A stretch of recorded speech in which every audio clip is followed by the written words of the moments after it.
Hi, welcome.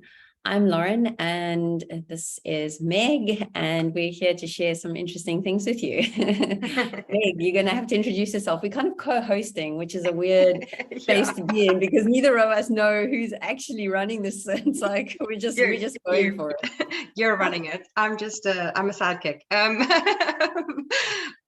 Yes, hi, I'm Meg. I'm an evolutionary astrologer that specializes in astrocartography. And what do you do, Lauren?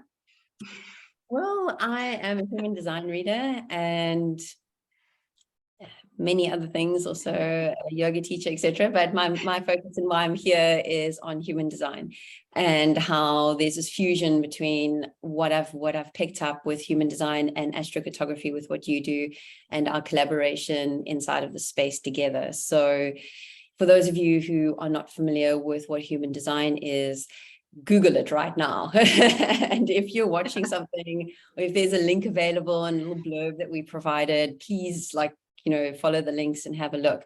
But it's the most amazing science. It's the science of differentiation, and which basically means, no two people are the same. We are all so unique, which is, we know that, but do we actually understand how special we are? There is no perfect chart, there's no imperfect. We're just these amazing energy beings, and human design teaches us how to access that energy and how to harness it. And and astrocartography, like what Meg does, teaches you where on earth you can pull down that power and work with it. So there's so much to human design, and as we go through this, you'll start to learn more if you're new to it. And if you do know about it, you might find what Meg does actually quite interesting, because not a lot of people know about this. So Meg, please share. So I mean, astrology, I know, forms a small, very teeny tiny part of human design, but astrocartography is kind of a recent development. It was only established in 1978. Astrocartography is basically the astrology of place or location. So different energy lines that are mapped out across the world are available, and you can access whether you're living there or you're tapping into it remotely. Is my dog annoying you? No, absolutely. This is totally rookie. So people are loving the experience of dogs and cats, and we're total animal lovers, both of us. It's my next door neighbor, and whenever he walks out of his door, Jack just wants to attack him. Sorry. Yes, so astrocartography. Okay, so astrocartography is my passion.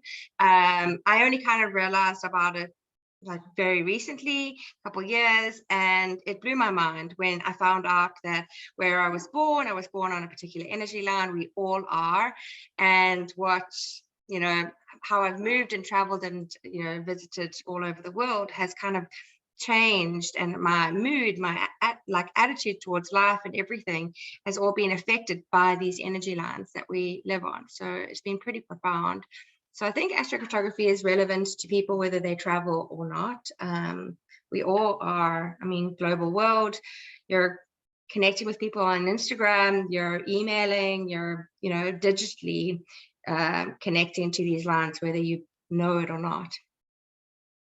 And I know for myself, I tapped into astrocartography years ago, and I would look at it even in my 20s, if I was going traveling or going on holiday, to see where would be the best place to kind of move around and how I will experience that place. And I actually discovered astrology in my early 20s, and I discovered that there were some bad lines for me to travel on, and I actually shouldn't go to Peru and Mexico. And one astrologer said to me, it's probably because you have bad karma there, but those lines kind of interfered with bodily harm and physical harm, and not everyone has that, but they were very strong in my chart. And so I naturally never felt an inclination to ever want to travel there.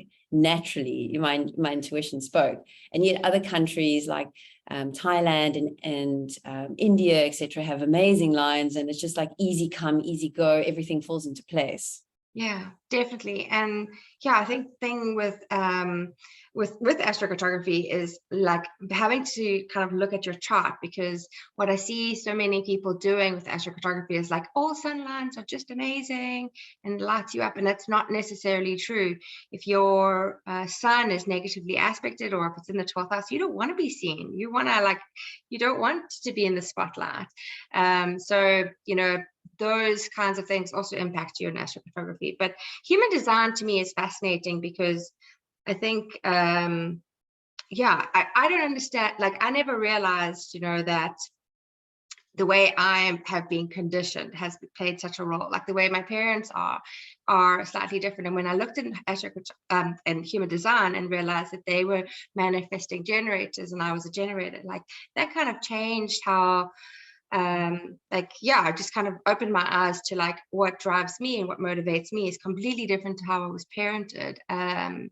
And I mean, you are also quite special. My daughter is like, a unique human design, and it's kind of knowing that like how she's going to think and how she needs to be parented is totally different to how I was parented and what I need. So I love that human design is so complex, and wow, like you're going to have to talk really slowly and explain everything because it's so special. It's special to know that you are special. And yeah. Exactly. And that's the whole thing, is that our charts are just so unique, and no two charts I've ever seen are quite similar. And one might find out about human design and say, okay, well, there's 5 energy types, and you get generators, manifesting generators, manifestors, projectors, and reflectors. And you might be like, oh, I'm a generator. And you look up information on generators, or you look up your profile line, and you realize that you can't really connect in with it. And it seems very abstract. And the only reason why it seems abstract is because you haven't had your chart properly analyzed by a specialist, same as astrology. So you don't understand the intricacies of your chart. Yeah. And what makes you so different, because not all generators are, and if we look at like from an energy point of view, generators are supposed to be, the worker bees, the energy beings that kind of make everything tick, but not all generators are super energetic. And some generators are actually much more, they operate at a lower energy. They don't want to work like super hard. They can't just keep going all the time. They've got a lot of open centers. Although they're powered by their sacral energy, they need time to rest. They need to recoup. They don't need to go and burn more energy. So if one doesn't understand their chart properly, they can also burn themselves out by kind of investing in all this information, but not understanding how to utilize. You're talking about conditioning. Yeah. And that's the whole thing. We want to decondition, we want to let go, we want to become more authentic in who we are. And so human design provides that. But if we don't understand how we can decondition and where we conditioned, again, we're going down a road that makes no sense to us. And so it becomes lost. Yeah, it's the same with astrology. Like I'm, my sun sign, I think everyone knows their sun sign. I'm an Aquarius, and I mostly do sort of accept a lot of those qualities, but there's a lot to my chart that is completely different. And so knowing your sun, your moon, your rising, and all these other placements actually paints a completely different picture. So no two Aquarius suns are the same, in the same way. I think the benefit of getting somebody outside of you, seeing you and validating, like having a reading, I go for loads of different astrology readings, even though I'm an astrologer, because having somebody else's perspective, like what they see, kind of allows you to kind of like, hey, like I just recently had an astrology reading with somebody who kind of really focused in on my Mars placement. And it was the first time that I'd kind of even looked at it clearly myself, and it's opened my eyes up. So they're having these readings and having these people kind of see you in a different light, to like, oh, this is Megan, oh, this is Lauren, and Lauren does this and this, and these are all like facts, you know, but seeing the real you, seeing your chart and being like, oh, I can see this is a struggle, or this comes easy to you, is really kind of helps to shift your perception of like, yeah, I am actually different. I don't think the same as everyone. I don't do the same as everyone. And that's where I think there's that overlap, because both of the modalities share information around like who we are and how we operate. Where I find human design kind of takes a different turn is that it kind of speaks to deeper pathologies. You know, it actually speaks to like quite like deep personal things that the individual holds, which they struggle to express in words. And we go into therapy for these different things, you know, like I need to be more adaptable, or I'm quite emotional, I can't express my feelings, or, you know, or I struggle to like express myself, and why can't I just say what I need? And we go into life coaches, we go to therapists, we're talking about the stuff, we're getting guidance. If we look at our chart for human design, what I think is quite interesting is that if a center is open, there'll be a struggle in that space, and that's where we'll be conditioned. So the open throat, like I can't express myself, you know, I struggle to, people don't hear me. And, you know, you and I've had these discussions before, and not that I've got an open throat, but, you know, for other people we know who have open throats, they never heard. And if they're like, hey, I just want to talk about this and this, everyone that has an open throat, people are like, yeah, you know. And what's interesting is that if they just change the way they speak, and they start to speak more objectively, more in the third person, there's more of a hearing, and there's more of a connection that the other can hear the energy activation.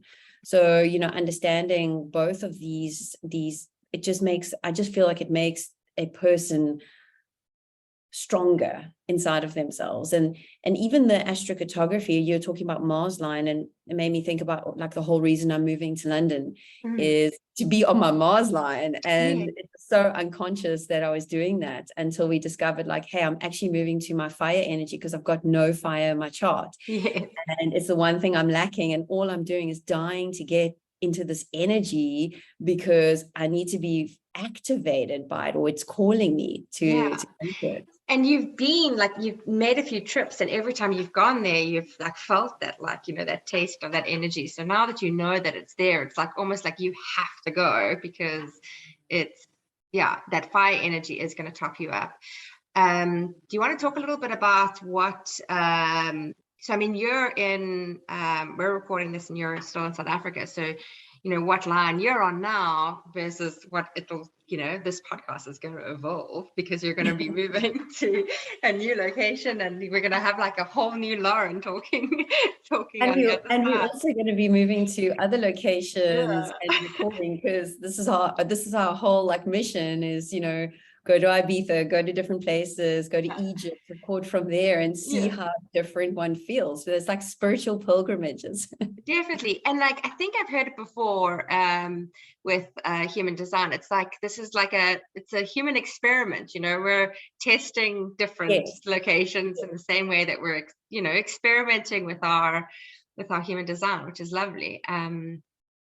So for me, where I am now, I am originally from South Africa, and I was living on my node line, which is actually a really comfortable line, but where I was born was a Saturn line. So that's quite a struggle. Saturn is quite a big player in my chart.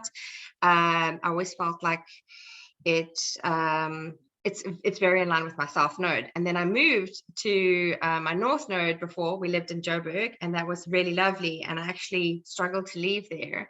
But when we moved to Ireland, I realized that I moved to my Sun Mercury crossing. So this is actually kind of why I feel like I'm kind of pushing outside of my comfort zone, speaking and communicating and showing up and feeling like I feel like a light kind of, I think I said it to you before, when I do readings, I kind of go, what did I say after that? Like, it just, these downloads just come, and I feel like it's because I'm tapping into that Sun Mercury energy of just like being a person that just gets a message from, I don't know, from the universe, and it just comes out of my mouth, and I'm like, what did I actually tell you? What was that advice that I gave you? And it felt really good at the time. And I do feel like it's this energy that I'm on at the moment. And so for you, you're living in Cape Town. I can't remember. I think it's Moon. Yeah, I can't remember what line I'm on at the moment, but I do know that with my birth chart being here, everything is in my 12th house and nothing's in my first. So it's all for me, all my spiritual gifts, all my like messages I get, the energy that I tap into just remains hidden and stays hidden. But when I move away from here and I go into London, for instance, UK, everything comes from my first house, and it's, you know, it's all seen. And so, you know, even being a projector, and that's what got me onto this so deeply, was, you know, I studied human design to understand myself, and I discovered I was a projector, and a projector energy is an energy that's not really a seen energy. But if it's seen by the other, if it's seen by the community, the individual, the collective, the projector becomes a guide, becomes a channel, and really steps up into their calling for the greater. And it's such an incredible energy to hold, but it's also such a hard energy when everything is also hidden in your astrological chart too. And so you carry this of like people not kind of getting who you are or fully seeing you, you know, which is, you kind of feel like you're wearing this, I do. I feel like I'm wearing this invisible cloak most of the time. And when I go into places where my energy line's activated differently, I notice people notice me and things happen differently for me. Yeah. So yeah, you're on a moon line. Your moon is in your third house. So actually it's really close to your IC. So Cape Town's not it's actually pretty wonderful for home and family, like, you know, this deep friends, you know, deep connection to this beautiful home that you have, and this connection, sense of belonging with your community and everything. It's beautiful. But like in terms of like shifting that energy, which you're lacking, that fire energy of like getting yourself started, you actually do need a bit of heat to get things going. And yeah, like you said, everything, you've got a lot of placements in your 12th house in Cape Town, and that means, you know, it could be, you know, high purpose and spirituality and linked to like being introspective and kind of the deep healing work that I think maybe led you to you know, human design in the first place. It's like this deep therapeutic healing understanding, and it's doing a lot of the you've done a lot of the heavy lifting of like figuring it out for yourself, so that you can be a better guide, teacher, explainer of this, you know, huge concept to other people. So it's like going and moving to London, you're going to be probably focusing a little bit more on yourself, even like while you get this fire energy going. But that like always sets you up better for being in alignment of what your true purpose is, which is helping the community, helping the broader community. That's what you're called in astrology. That's what you're called for. So yeah, definitely. And I feel that, and I think that that's where when we understand who we are, it's not to change who we are, it's to kind of be in a better alignment. And I know a lot of people listening will think, well, like, I can't move and I can't travel, and I might not like even have the means to explore these possibilities. But I do know for sure that if one finds out where the lines are quite active and positive, even if you start putting feelers out in those spaces, it's amazing what responds back to you, because you're just harnessing the energy. Like, we think of ourselves as being so concrete, so first attention, stuck in this, like, you know, concrete world of walls that, you know, and surroundings of realness, where if we move into a more energy dimension and we even manifest from an energy activation point of view, the manifestation changes. And I can only say that because I've been working a lot with manifesting and this energy of manifestation really quite strongly over the last year. And I feel like I understand it, like it's working and things are like, they're happening. You know, I'm learning to trust myself, like Ra said, you know, trust your your guidance, trust your authority. In human design, we have a guidance, a way of making decisions, a way of like activating ourselves.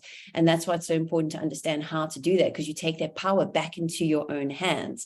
And then when you have that power, we use modalities like astrology, astrocartography, numerology to confirm, not to be the decision makers. And I think that's where people go wrong, is that they throw that, and that's the whole age we're moving into. It's like that Pisces moves to Aquarius. That's right. Hey, Aquarius moves to Pisces. Yeah, other way around. Pisces, and it's all about that. Like, you know, stop asking the other and find the individual in that. Make decisions from that point of view. Yeah, you actually touched on a really good point. Like, I think the spiritual community is like, yes, yeah, you know, you need me to help you activate your intuition. It's like everyone is born with intuition. We are all born with gut instincts, and like, you know, maybe some of us have, you know, differences in terms of like how that like shows up, you know, tingles in the body, or like, you know, just going, I got a bad feeling about this or whatever. But the reading that you gave me and my family on human design in terms of like manifesting and how we manifest all differently, like, you know, specific and non-specific, and writing it down and being like, I want it to be a blue house with a white roof and a this and a that and everything, versus like the non-specifics, like, I would like to live somewhere pretty, you know. That was fascinating for me, because I think if people understood, you know, not everyone needs to light a candle and sit in a, you know, dark room and just meditate on what they want their future to be. Some people have to like activate it differently. So understanding how you can manifest things for yourself. The word manifest is so widely used, like just manifest. Such a buzzword. Manifest, babe. And you're like, oh, really? And yeah, and the other thing that I wanted to say was astrocartography. You know, just jump on a plane, buy a ticket, go there, you know, and see what it's like. Not everyone has the means to do that. And there are some examples that I want to like mention that I know specific clients. Like one client, she had never left America, and she has like, her happy place is ordering Indian takeout whenever she's feeling like down. And so, you know, we looked at in India and like found that she had this beautiful Jupiter line in India. And so every time she was feeling like she needed a little bit of top up, feeling abundant, feeling grateful, was ordering herself Indian takeout, which seems so easy to do. And so, you know, a little bit more easier than getting into a plane in America and flying all the way to India just to experience that Jupiter energy. Another client as well was like, they were living in South Africa, and I know what it's like having a South African passport, being able to get visas and travel and all of these things just wasn't in alignment. And I told her that she had her and her husband had a beautiful line in New Zealand, and she was like, that is completely out of range. Like, how do South Africans move to New Zealand? This is big process of becoming an expat. And we've been working together, and she's been manifesting and, you know, setting intentions and setting out feelers and everything. And her husband has just recently got a call back from a company in New Zealand, because the lines there are really, really good for both of them. And I feel like that's an alignment to what they're supposed to be doing. So yeah, having this understanding of how you can manifest, and then like from your human design, and then how, you know, what lines to focus on in astrocartography is, you just need like, somebody needs to just twist you a little bit to set your eyes on the target, and then you're, you know, A for away.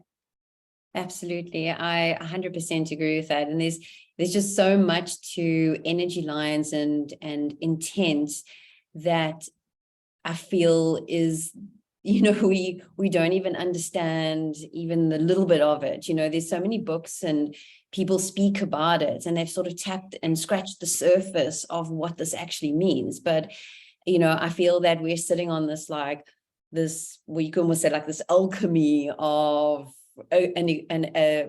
like you could say, like a math sum that's going to make this equation.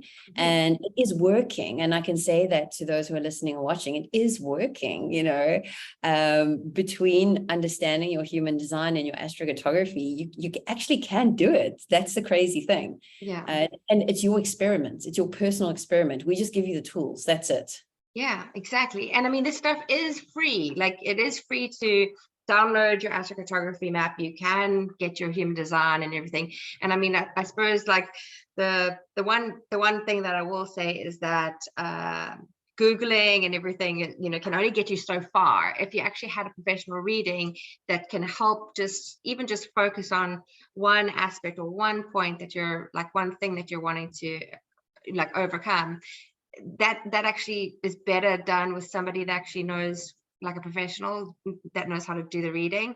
But you can access this information for free. And that's not to say that, you know, you have to be paying loads and loads of money every month to somebody to tell you what to do. What we're trying to say is actually get the basics right, understand what your, you know, what your chart looks like, what your design looks like, and you actually have the capability of doing that yourself. Like, you don't need somebody else telling you what to do.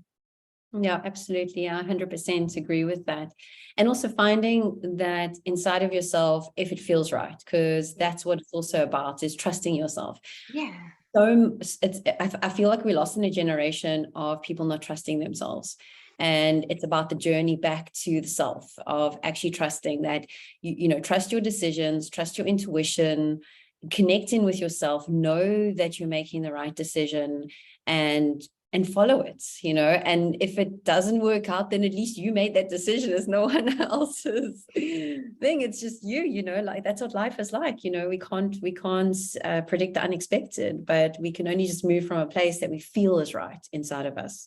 Definitely. I also want to just talk about, like, you know, our generation, I think we're breaking whatever norms or conditioning or whatever our parents had for us, which was like this, like, it doesn't have to be a struggle. You know, you don't have to just keep working hard at something to get it right. Like, I think our parents were very conscious of, like, you know, you get the job, you stay there and just work as long as you have to, because you're getting paid, and you be grateful for that great job and everything. And we're like, kind of, well, definitely the younger generation is showing us that, like, you know, no, like, maybe we don't need to be doing, maybe it doesn't need to be this struggle. It shouldn't be the struggle. It should be some ease in our decisions. So yeah, understanding that as well can help us not fit this, like, we have to do this right thing, or, you know, it just, you know, breaks down.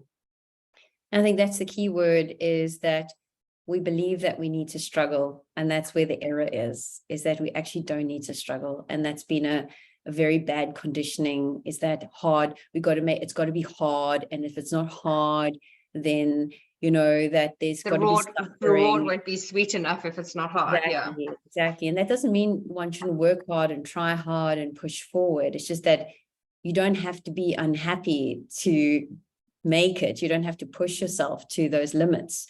Yeah. You know, you can be happy. You're allowed to be happy. Yeah. You're allowed to have what you want. There's nothing wrong with that either. Yeah, no, definitely. Yeah. Wow. Okay. Cool. Well, that's us, guys, and we hope you've enjoyed it. You'll probably see more of us, definitely, because we've got a lot of plans. Yes. Big plans, huge plans. Yeah, absolutely. But, you know, I hope you've enjoyed it. If you've got questions, you can contact us. We'll make our information available. And yeah, we just encourage you to, as I always say, flow with your design, you know, go where it feels right. Yeah, amazing. I don't have a tagline. We'll work on one. Like, we'll work on a combo one that you can start and I can finish. Okay. Amazing. All right. Bye, everybody. Bye. Bye.